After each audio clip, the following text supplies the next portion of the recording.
All right. This is Impact Masters podcast in collaboration with Retort Podcast, recording live from Nairobi and Boston simultaneously. And today we have an amazing guest, Tim Bradley himself, joining us today. Tim Bradley is the co-founder of Pennant Video, a B2B focused agency that has pioneered the video marketing Trifecta. It's a trademark to power mid-funnel marketing strategies. With nearly 2 decades of experience in video marketing, Tim has partnered with leading B2B tech brands like Cisco, Hitachi, Philips, and countless startups, bringing their story to life with compelling video campaigns. Before founding a Pennant, Tim was the executive producer at a large communications agency. In his 12 years there, he built, managed, and mentored a 25-person creative team while growing the business in competitive sectors such as tough tech, cybersecurity, and healthcare. He believes in creating work that cuts through the noise, methodical, yet bespoke, scalable, yet unique.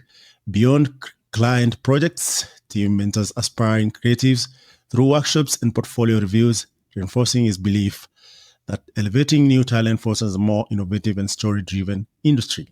Tim has built an engaged following on LinkedIn by being relatable, authentic, and authoritative, with equal parts actionable insight and compelling storytelling, and the occasional dad joke. I believe today he's going to give a few dad jokes as we converse. Also, he believes strongly in the power of community and mentoring, that connections mean more than just a numbers game, and that young creatives deserve the wisdom he has gained over a long and ongoing creative career. His philosophy is simple: create meaningful connections through impactful stories that resonate and endure. Outside the office, Tim draws inspiration from his love of snowboarding, family, and the outdoors, channeling the focus, adaptability, and persistence on the slopes into navigating today's competitive marketing landscape. When should a company introduce itself using videos? So today we're going to delve into a conversation with Tim. Hi, Tim. Hi, Michael. Thank you for having me, and thank you for that very warm introduction. Wow. No, I mean, this is quite an experience, and we're glad to host you today as our main guest. And here we just actually introduce movers and shakers in tech. We've been doing it for Africa movers and shakers, and now we're covering some of the global movers and shakers.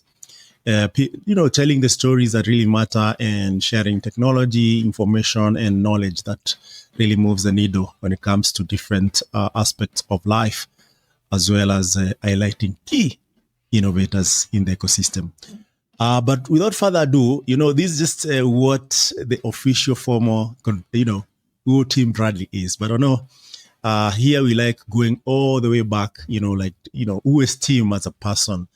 How was that team before it was formed to figure out marketing? You mind telling us who is Tim, where you're born, how was it growing up a bit, so that we get some background about yourself? Sure. Yeah, I'd be happy to. Yeah. So I'm the oldest of three boys, 3 brothers, right? And so my parents, we grew up in Western Massachusetts. So this very pretty remote town. It was about 300 people in the sort of foothills of some like very pretty mountains in Western Massachusetts, right? And so with that, it was a lot of nature, a lot of exploration, and therefore a lot of like imagination. So I found that my brothers and I were often, in our own little worlds, like, creating characters, creating sort of stories and situations. And I was fortunate enough that my parents had one of those oversized like VHS camcorders, right? Like the big video cameras from the 90s. And we got to use that to create, little videos and stories of our Lego sets, or of our Teenage Mutant Ninja Turtles, or of ourselves, right? So sort of that intersection of being able to explore and be creative and be sort of adventurous and storytellers, along with, having the ability to do some recordings and things, I think really started me down a path early, right? And into video storytelling at large. Fast forward, I went to college for communications. And so that was a bit of journalism, like writing. I worked on the school paper or the newspaper, right? The bit of radio. I had a radio program every semester, and then video. There was several video classes you could take about documentary filmmaking or broadcast or just production in general. And so when I was sort of ending my time at college, it just seemed very, very clear that video was often the preferred medium. You're going to hear me saying that a lot. It was just, the medium that was having the sort of the best opportunities from as a professional, but also just for me, it just the creativity of video just really spoke to me. So, yeah, with that, I moved to Lake Tahoe, California, to pursue this sort of snowboarding, skiing, mountain lifestyle, right? And with that, I did the classic thing of opening my first credit card and buying a camera and buying a computer so I could just be really like immersed in the doing of creation, right? And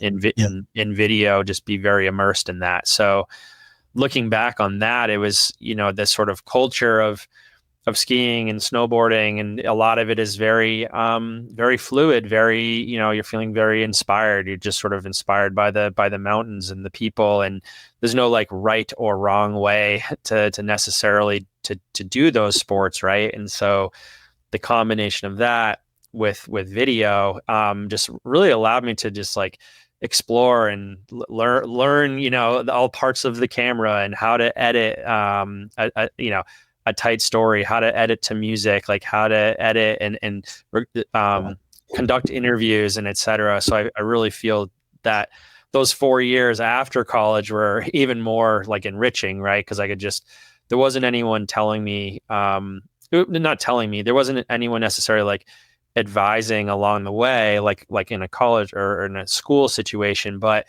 that freedom to explore really helped me realize this sort of like bounds or limits of storytelling and producing, right?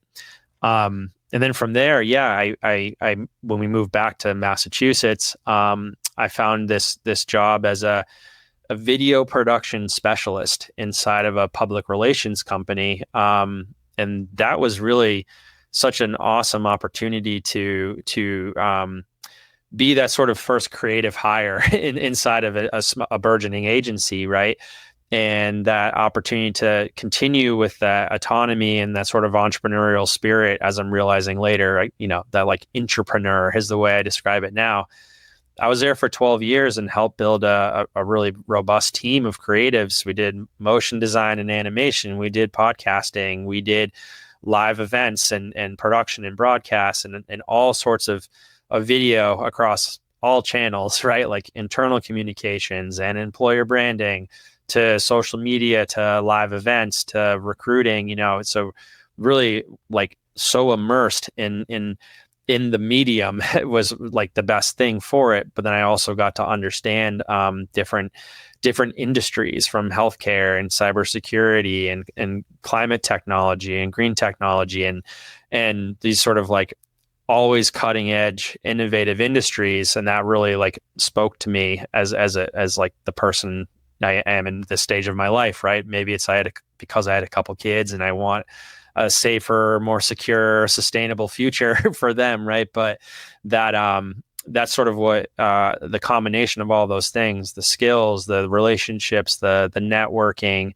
the leadership, that just brought me the overall confidence to then launch what is now Pennant Video Company. And so as you outlined, we're a B2B focused, mid-funnel focused, which I'm sure we'll talk about, video marketing agency. So we use writing and motion design and live action production to produce really impactful videos that support marketing and sales teams in building out a robust buyer's journey for their audiences, right? Like our goal is to help empower decision making for audiences. And that sense of focus and the passion of all of those decades behind it, right, have brought me here today. So was that brief enough? Is that okay?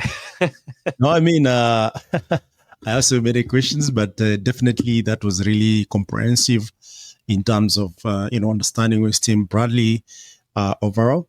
And in fact, today's topic would not really be out of the world. If 10 years ago we did this podcast around video instead of B2B marketing, that would sound like, what are you talking about? The expenses and all that. Mm-hmm. In fact, with the reels, shorts, and all these, video gatherings, attention span of everyone, there's no better time to discuss how these impact sales, marketing, as well as revenue. And I think we can dive right in.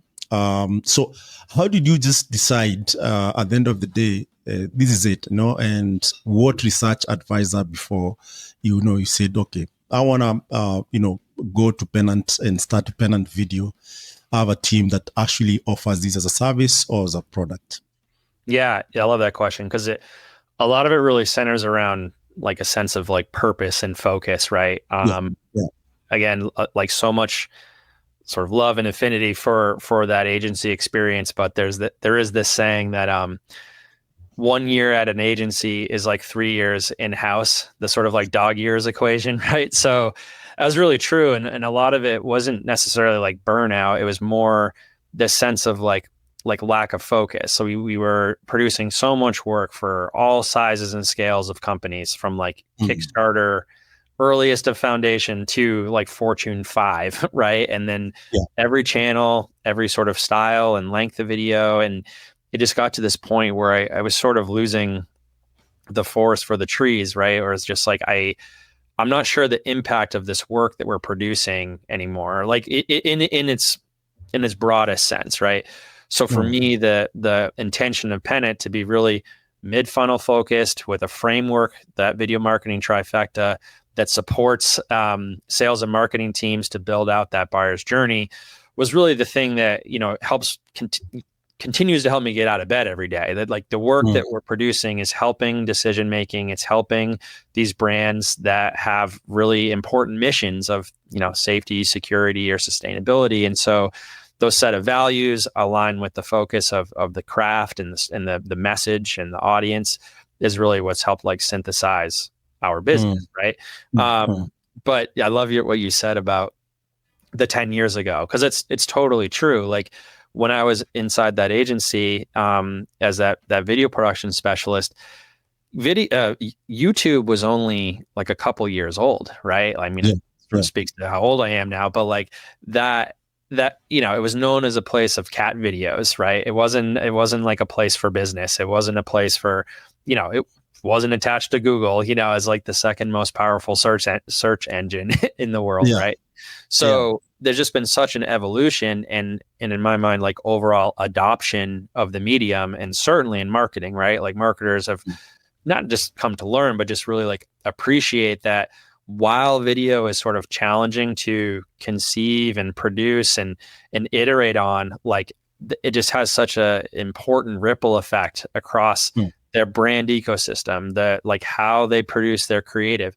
It's impactful to the recipient, the audience, right? Because they can just digest or take in so much more information because of the visuals and the audio, right?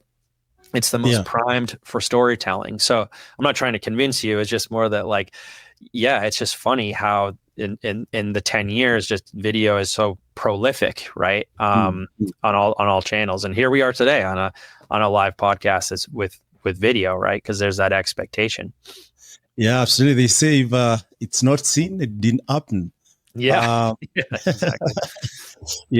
But interestingly is that until today, 2025, different companies still believe in B2B, basically because of culture, trust, and, how people have been used to closing deals. For you to get into this, video of a B2B, does it mean you replace, B2B or in person or, emails and all these other channels of sales and do away with it? Or does video complement the already existing mechanisms? Yeah, I would say it complements and amplifies, right? So if we're working with a marketing team or a sales team, it's like they have some sort of a message that they're trying to Yes. communicate repeatedly, right? So, it's one thing to have one person do it on a one-on-one engagement. Like ultimately, you want that human to human, but you also need to sort of scale it, right? And so video in its sort of like truest form is as close to a conversation as you can get compared to any of the other marketing channels or mediums, right? So Yes. because of that, it's like we're always encouraging, well, if you're trying to express your brand's why, like why you exist, why your audience should care, why you're different, that is a great opportunity for a video, right? If you're trying to explain how your product or service works, like how it works and what it does and how it works, that's a great opportunity for a video. Then if you have customers and you want them to like validate what you do for them, right? Like that, who this is for and where set of story is really important, right? And so for us, like with the video marketing trifecta, that's effectively the point of this framework, is to express your brand's why and differentiate you from the competition. Yeah. Explain what you do, that demonstration of your value set, right? And then that endorsement, that customer story, that validation is the third prong of the trifecta. So for B2B, like that clarity that you're, in the most engaged medium, a video, is really impactful, and it helps you build that buyer's journey to build trust from, why you exist, what you do, who this is for, right? Like all of those touch points are really important to build trust, especially when most B2B selling cycles are like 9 to 12 months, So to have all these like really impactful touch points is a great way to differentiate from your competition. Yeah. And interestingly is that, given the trends and even the way different businesses look like, besides on the Fortune 500, we have seen artists actually produce even TikTok music, which actually start with challenges and all that. And there are different strategies, of course, for business. And as an expert, how would you, say, to get the maximum return of investment?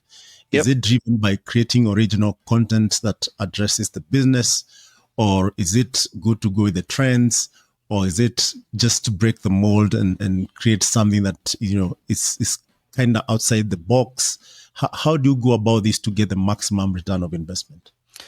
Yeah, man, I love that question. Because the shortest answer is just sort of like all of it, but that's not a great answer, right? Like at the end of the day, like really looking at the brand's, the business's mission and purpose, and like making sure that you're being intentional behind that is usually the first, like that's your North Star, right? And like from there, you get a real sense of like, well, of course, this is who we're serving. Like these are our buyers, right?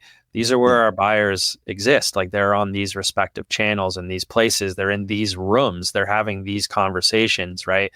Like having all of that information is such a great bedrock for strategy to then how do you produce the materials to show up consistently, to be visible, to provide value, to help empower decision making, right? So when it comes down to like the channels from there, like all of the channels have their sort of best practices, right? So you're saying YouTube Shorts. It's like, well, it's in the name, make it short. So that is like, it's much more approachable to have a single person show up with value every day, to produce a series of content. Like it's almost as close to like consumer as possible. But at the end of the day, it's like you're showing up, beating a drum, being visible, providing value. Like that is like the best sort of bedrock or intention or scaffolding of that approach, right? For us, like we find that our best sort of partnerships with brands are the ones that are doing that internally. They have an internal resource that's taking care of and by care, I mean like they're paying attention to those respective needs and channels of nurture specifically, that sort of bottom of the funnel, right? Like having that employer branding content, that recruiting content, that thought leadership content, the internal and external communications, like the social media, right? Like that is like, in my mind, a lot of a social media strategy, and video is a part of that. But having a small team or resources or even just dedicated persons to that activity is such a great way to show up repeatedly in that space, right? Then you have your top of the funnel, like your advertising. Those are like your big splashes, your awareness. Like, someone's never heard of you. How do you make that first impression like really count, you know? Yeah. And then there's the middle, the sort of messy middle, right? And like that's where, as Pennant, like, where we like love to be, and because it has that most opportunity for impact in closing that gap, right? Like, how do you, like, that conversion, how do you make that shorter? How do you make those timelines more concise, right? Or at least predictable? You know, how do you build that journey for audiences? And so with that, like, production value tends to matter a bit more. Like your clarity and what your, you know, those key cornerstone questions you're trying to ask, like why, what, who, where, when, right? Those should be like really clear, really concise, and engaging, like whether in sort of like a humorous sort of way, or a way that it at least is aligned with your brand's tone of voice and mission and value set, right? So, you know, I just described the entire journey, but there's like a lot of complexity within that. So being really thoughtful strategically for each of those moments across the buyer's journey is really important. And it doesn't mean you have to do all of them all of the time, but you know, to really help build the layers of that funnel is really important. Yeah. And in this aspect, you'll find that most companies actually will always try and do everything and anything. Is there a sort of framework? And if there's a framework, because at the end of the day, giving some sort of framework gives some clarity, regardless of whichever business that wants to do video. So where do you see the biggest gaps in a company's video marketing approach? And how can anthems, explainers, and endorsement, and you can actually delve further in these three anthems, explainers, endorsement, to tell us, how do these fill out the gaps, and how do you go about it? You know, if there's a framework out there that really has worked, or how even Pennant comes into play. Yeah, absolutely. Yeah, the way I like to describe it is like, you've, as an audience member, you've been sold a click, meaning like you've become aware of some business that seemingly can help solve a problem or a challenge you're having, especially in B2B, right? Like there's many of them, but it's like you're looking for a solution ultimately. Yeah. And so with that, sorry, I went blank for a second. With that, once that click happens, it's directing you realistically to a website in most common experiences, right? How do you keep them there? How do you provide clarity? How do you build on that trust, right? And so having video front and center is a great way to do that. There's data bound that like having video above the fold on the homepage keeps people on site. The more time they're with you, the more engaged they are, the more interested and intrigued they are in your solution, right? So that's where the beginning of the video marketing trifecta starts, right? It's like they've been sold a click, they've arrived on your site. To expand a bit more on that differentiation, demonstration, validation of those types of videos is really, the other way I like to describe it is speaking to the heart, speaking to the mind, and then that sort of like that gut check of like trust before making a commitment, right? So the practically anthem videos are that mission, those values, that why you exist, why your audiences should care, your differentiation, right? That first prong of the trifecta. The second prong are those explainer videos, right? They demonstrate what you do and how you do it succinctly, clearly. They often speak to pain point solution sets, or like leaning into certain industry segments, right? Like how, like what you do and how you do it in a certain industry or category, right? Yeah. The third prong of the trifecta is those endorsement videos. They express who you're for and where. And that's often that customer testimonial, that case study, that customer hero video, right? that showcases and validates your solution through the voice and perspective of a customer, right? So these three prongs really build a strong foundation, and they build that buyer's journey. And that's that framework that we found is really successful. And from there, any of those prongs can have a ripple effect on the rest of your category or the rest of your brand, right? Like taking any B-roll or testimonial sound bites and like transforming those into other digital assets, right? Using them as social fodder. We've had a lot of our art from like an explainer video being repurposed into a trade show booth, right? Because that art is really impactful. So it's like the investment in those key assets is really critical from a marketing and sales standpoint. But then you're starting to build and compound on a robust library that can be used and repurposed throughout the sort of buyer's journey, right? But certainly at the bottom, to just show up consistently and repeatedly on those channels that you can be most visible on. Interesting. And of late, we have seen different companies, including, iSecurity, which has always, for the longest, been a bit, secretive, not because they don't want to share, but because of the security involvement. You've seen safety. We've seen even military actually record some of the proceeding, as well as, some of the acquisitions in terms of capability. And all this is shared through videos. But also you have seen, companies and organizations in sustainability drive, face in video marketing, which actually shares more capability. Is there, a way of doing this video in a certain way that really resonates with the audience addressed?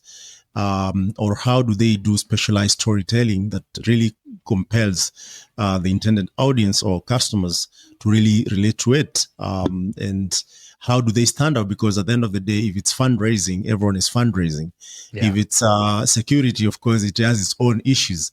If it's safety, different companies offer different safety value or, such in the business. So how do they really stand out, and what should they focus on?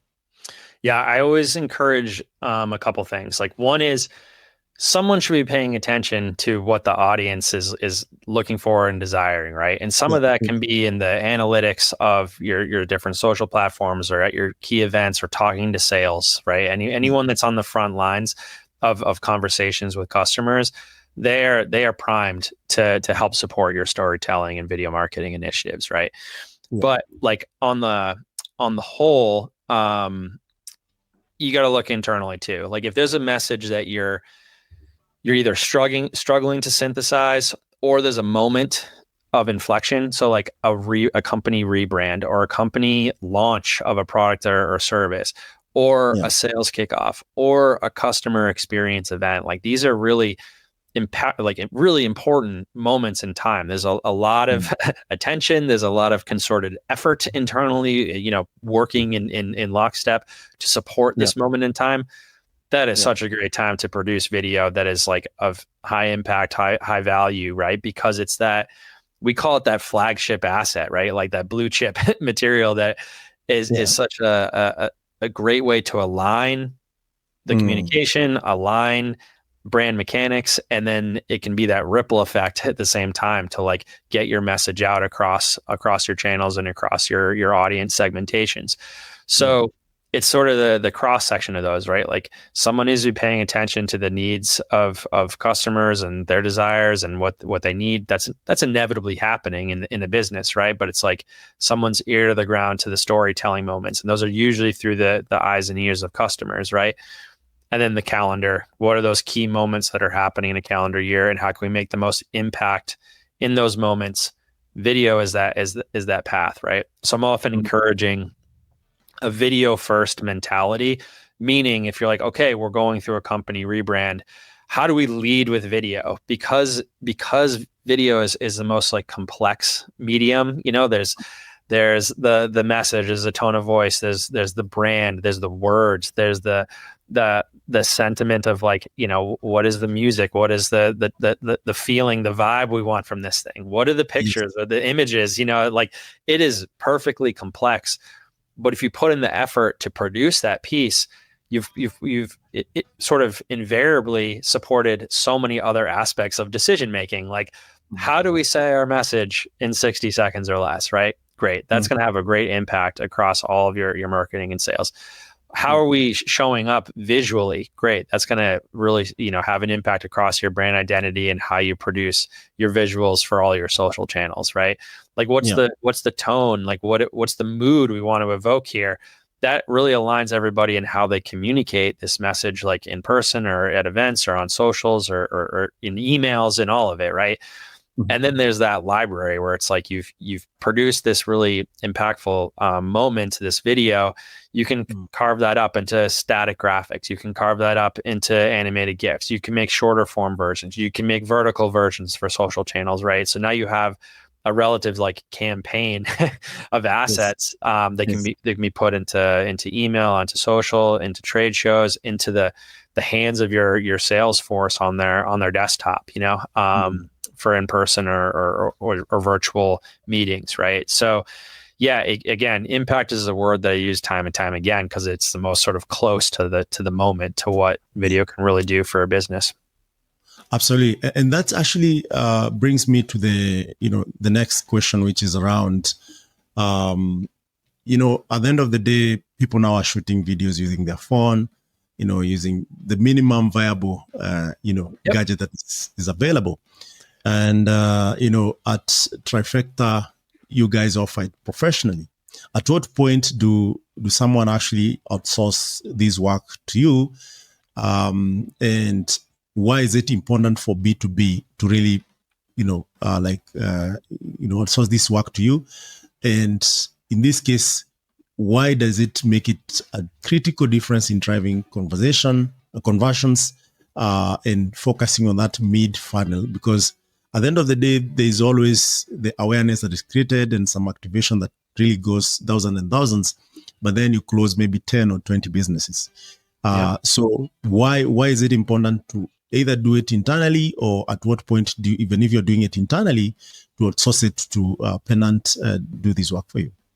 Yeah, absolutely. I love that question. The challenge I always pose is like, or the thing that I always bring up is like, first impressions count, right? So if you're trying to make a really good impression on a buyer, right, like or a customer or a client, is you don't get many of those chances, right? And so when you're top mid funnel especially, right, like you want to show up with the right amount of care and the right amount of like respect for the audience's time, right? It's like, especially when it's fleeting and you're trying to build trust at each of those sort of rungs.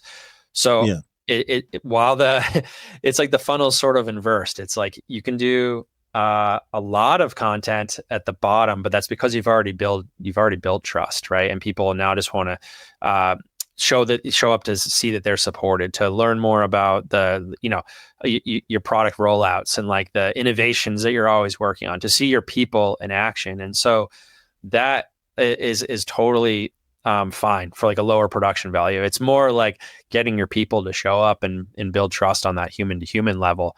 But when you're further up, it's like less content, but more production value, right? Like you want to show the care and the respect you have for your audience's time when they're just trying to make a quick decision, or at least a like concerted decision on what is the best solution for their pain, for their problems, their challenges that they're having, right? So if you're one of a couple competitors, right, and you're showing up audience first, video first, with production value to show that you care about this decision making in this moment, and you're trying to give them the clarity and build on trust to go in your direction, then like why wouldn't you invest in that way, right?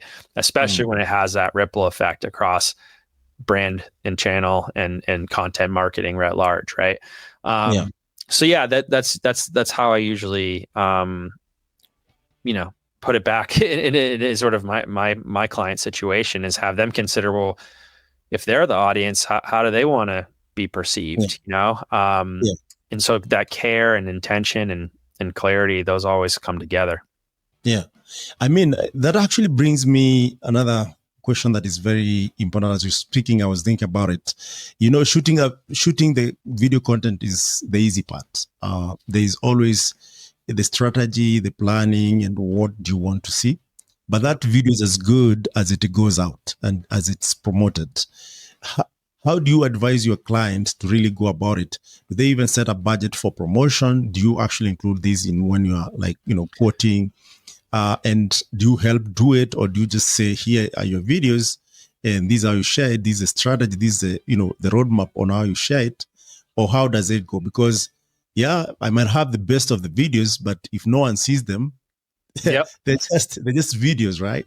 So how do you go about that with your client, especially B2B? Because we know most B2B companies have marketing team, they have social media strategists, they have different arms of company. Now we see CEOs actually tweeting or sharing some of the captures. So how do you go about that to make sure that you're successful? Yeah, I mean, it's the two prominent distinctions, right? Organic and paid. While we don't do paid in-house at Pennant, we have our partners to support that, right? And so that is like its own strategy, right? But when it comes to organic, it's assuring that what we're delivering is the most resonant on the channels that they're being distributed on, right? So it's like social media, great. Making sure it's shorter form versions, it's a variety of versions so they can A/B test. It's showing up with the copy that supports the video, right? Because there's often some copy and a call to action related to it, right? Like, how do you make sure that not just like fills a content calendar, but is like supporting the conversion world we're living in from the mid funnel strategy, right? It's also assuring that they have a playbook to be like, great, this is where this should live on throughout your website. There's probably at least one, if not a couple places that this specific video can and should live throughout the architecture of your website, right? It's assuring that it's in a format and a file size that can be downloaded by people internally so they can use, in Zoom meetings, they can use on their iPad at a trade show or et cetera, right? It's making sure that there's a version that at least has the branded closed captioning, if not like a text on screen animated version, so that those can play at trade shows, right? So it's really just making sure that, and then it's having the animated GIFs that go into email to be distributed that point to the landing page or wherever the video is, right? So that organic distribution strategy, while not super complex by any means, it's just like we can come in and be like, hey, like, we would advise you use it in this ways in these places, and also like share it more than once. You know what I mean? Like people, it's not often that everybody's on that channel in that moment. So to like build it into your program, your content calendar, so that it can be repurposed consistently. So yes, a combination of organic and paid, and again, it kind of just depends on the moment. If this is a rebrand, a company rebrand.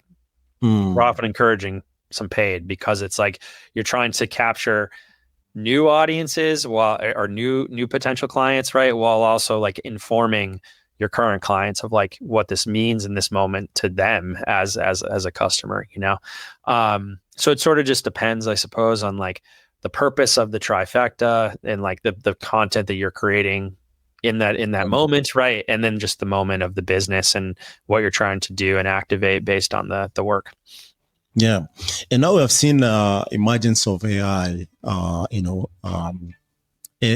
this has impacted differently how the story is told, who is told to, when, how, in which language. Has this really impacted your strategy in how you build better, for your customer? Yeah. I mean, AI, I have a lot of thoughts. All right. So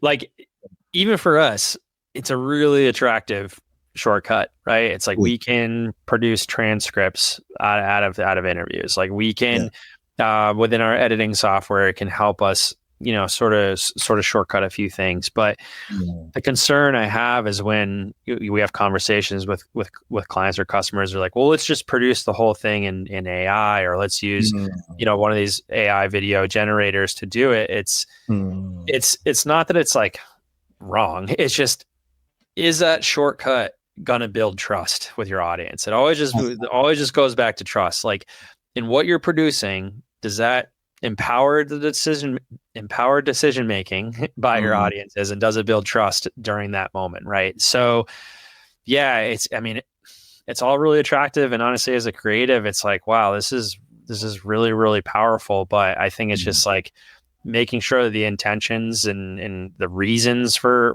leveraging the image generation, right, is just really clear, and it's gonna, it doesn't, I mean, the adverse is that you produce something because it's a perceived sort of cheap shortcut or something, right? Is like, if that erodes the trust that you've worked really hard to build on to date, like, that's terrible ROI, right? So yeah, and I also sort of equate it to stock video, which is like, it has its purpose, right? Like, sometimes it's like you just don't have a way to showcase how something is working in the real world without, just take like military and defense, for example, right? It's like, you can't really showcase that in a lot of ways for so many red tape reasons, and that's fine. So your roots are like, go stock, or produce something that's new and novel and motion design or animated in a way, right? Or like gives a sort of impression of the thing you're talking about, and you're doing it with live action production.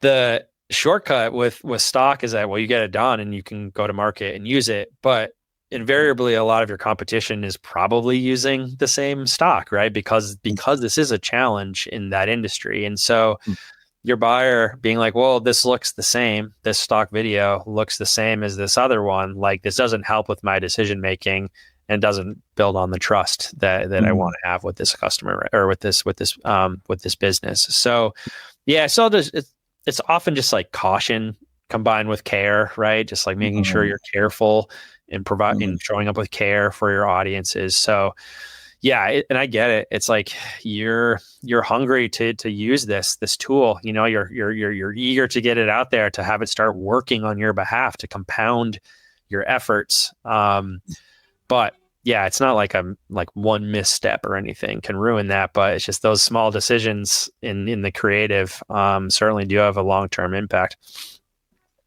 Yeah.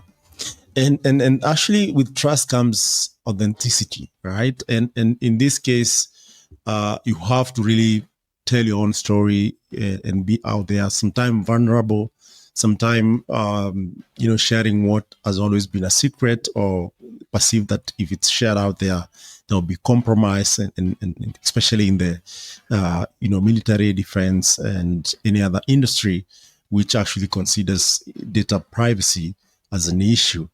For either security or otherwise.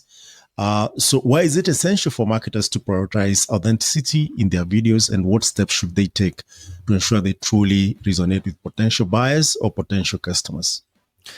Yeah, I'm going to answer this a few different ways. The one is like, the people inside your business, your subject matter experts, right? Like, they are so valuable to help, like, showcase your message through a human lens or a point of view, and it's like, your employees are living unique experiences day to day, right? In like the challenges that their customers are up against, so the challenges that the industry faces.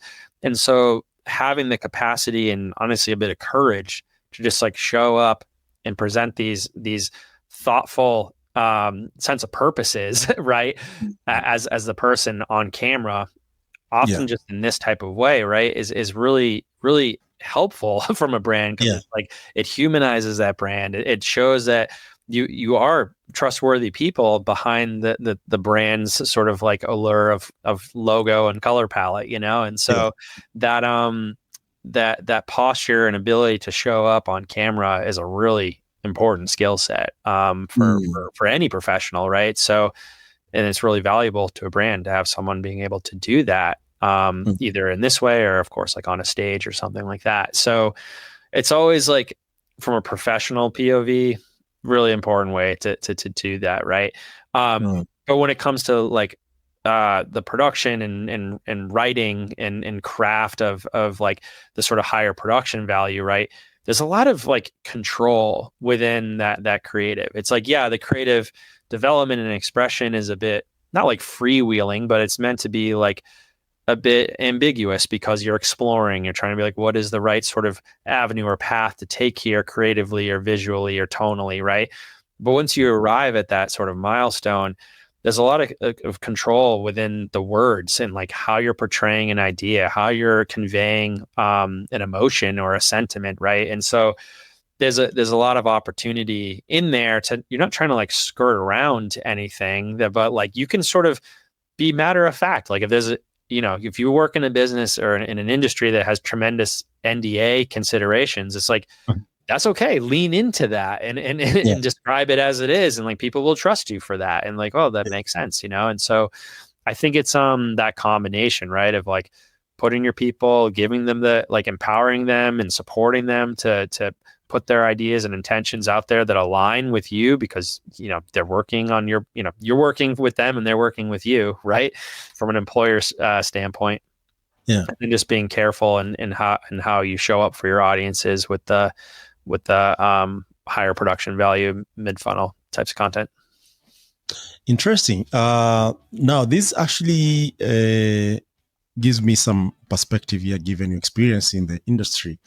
Assuming I'm a beginner of, I want to venture into this, video storytelling. Is there any tips to start with, or do I need also to work for someone to understand how it works, develop my acumen, understand all the loops, or should I just take my iPhone, go to the biggest company in the Valley or Boston or, Nairobi and say, you know what, I can tell your story better because, today we have so many influencers with over 1 million followers across different channels who actually have been building this just using their phone. We've seen also, big names in the industry struggle to even use these influencers to get their brand out there. How should that look like? Should I learn the ropes, maybe using a Pennant as an intern or an employee and then start my own company? Or should I go with what I have and start? Yeah. Wow, that's a great question. It's almost like, what would I say to my past self today, right? I mean, as we spoke to as I was describing my experience, like a lot of it was just leaning in and doing it myself, like just like understanding the mechanics, right? Like, okay, like what does it mean from like lighting, right? Like there's so much you can do with lighting. It almost always starts there.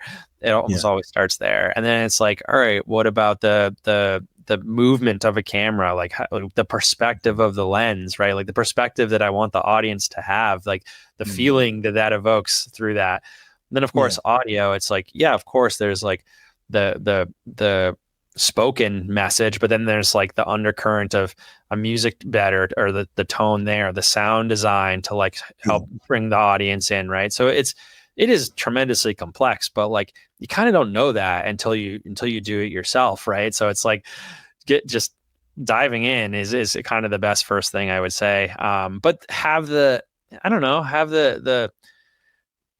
right system in place for yourself to make sure that you're learning along the way. You can't just like produce and walk away. It's like, well, you need to get feedback from people. You need to seek out those, like anything, you need to seek out those mentors that can help advise like how this could be improved. YouTube has a tremendous amount of resources on video and production and the sort of value behind that, right? Yeah. And then storytelling too. That's its own beast in another way, right? So I think it's like that combination of your passion for the industry or the mission that you're aligned with, right? And then the courage to sort of show up and produce and iterate and learn and improve. And honestly, just watching yourself, you learn a lot about, just sort of like the just your own posture and how you speak and present yourself, right? And so all of those things in repetition and consistency will get you where you need to go. Interesting. So in fact, there's one thing I've been like asking myself, because on the side, I'm a pro DJ and I know the power of music. Then I've been following, big production houses and how they use the background sound effects and whatnot. Does it mean if you're really a big production house, there's aspect of sound engineering people who are thinking like, what goes well with this kind of story, and so on and so forth. And does that mean now, you even set the bar higher? Once you establish your acumen, then you need to also think about sound engineers, even artists to some extent. Yeah, absolutely. I mean, I think when I started out early, it was like, I want to film on my own stuff. Yeah.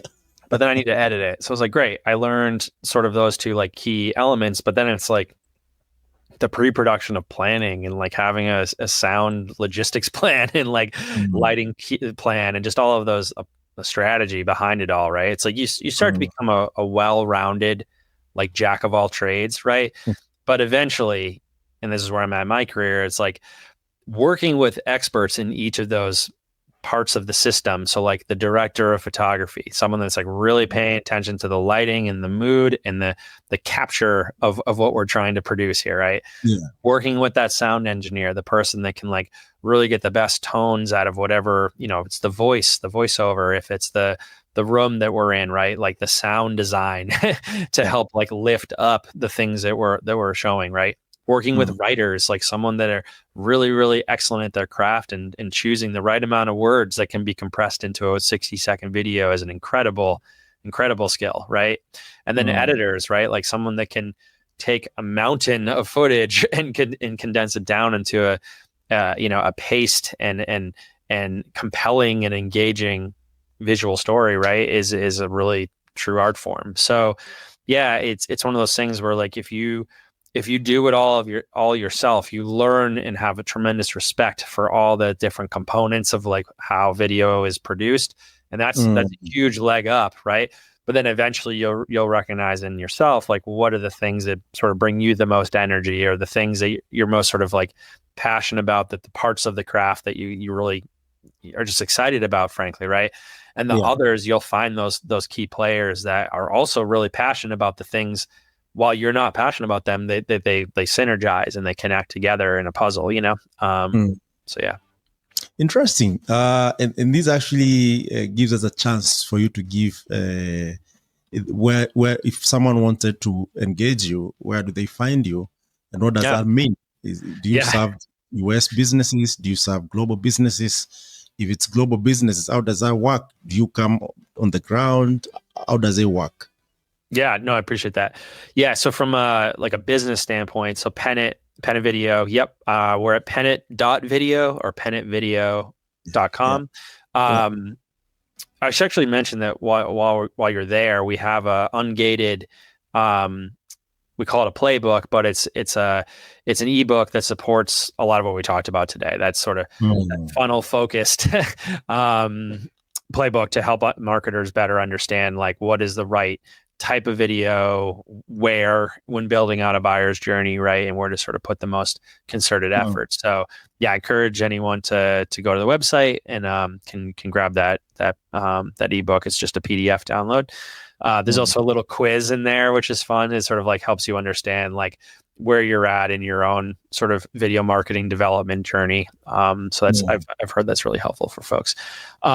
But yeah, so we are really focused on sectors that embody safety, security, and sustainability as their core missions. So what that means is like med tech, healthcare, life sciences, cybersecurity, data.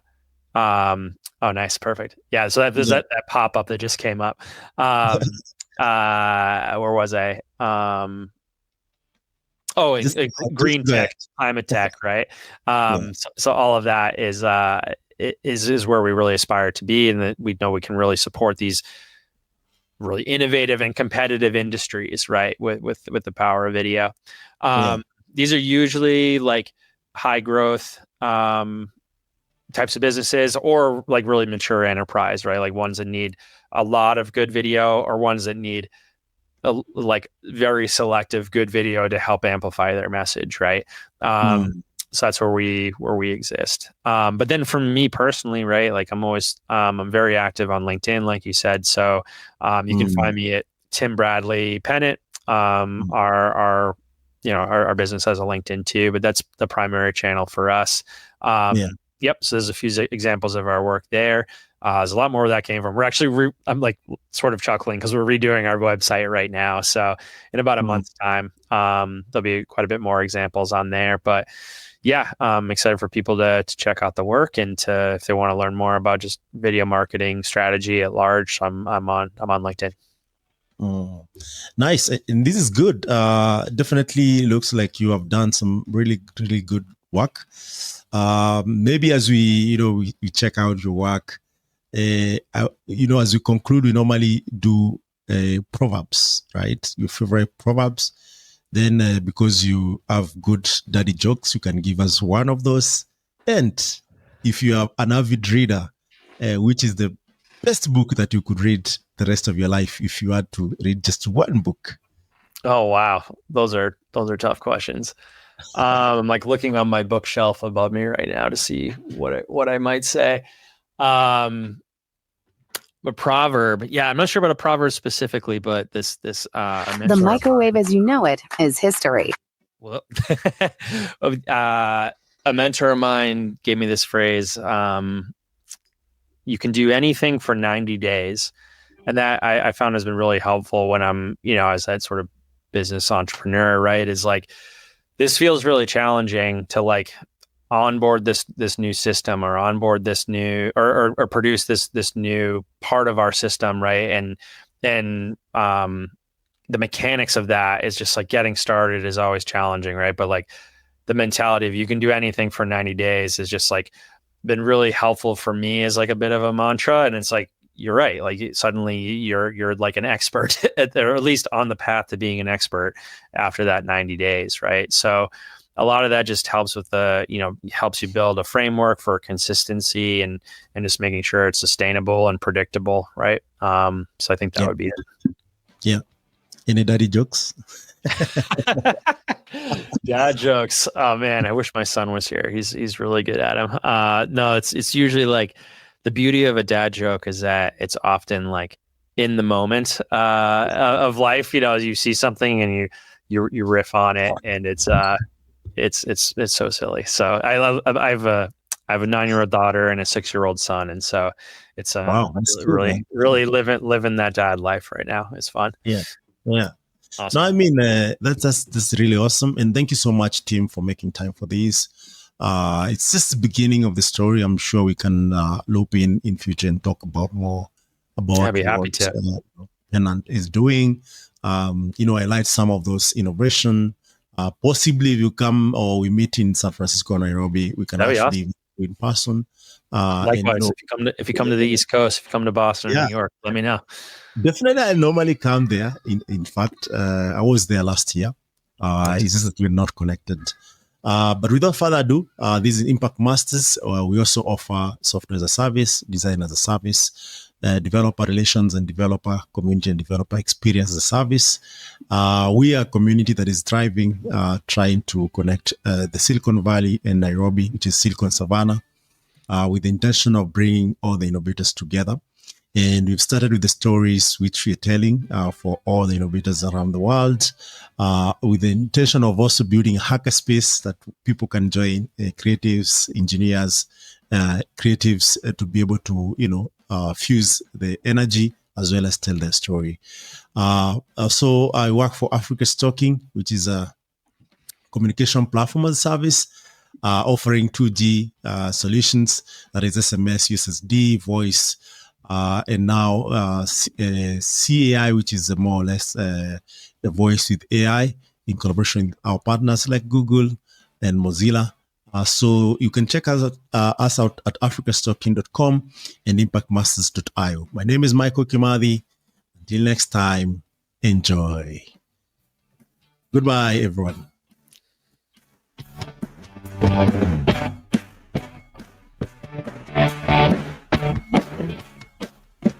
Yeah.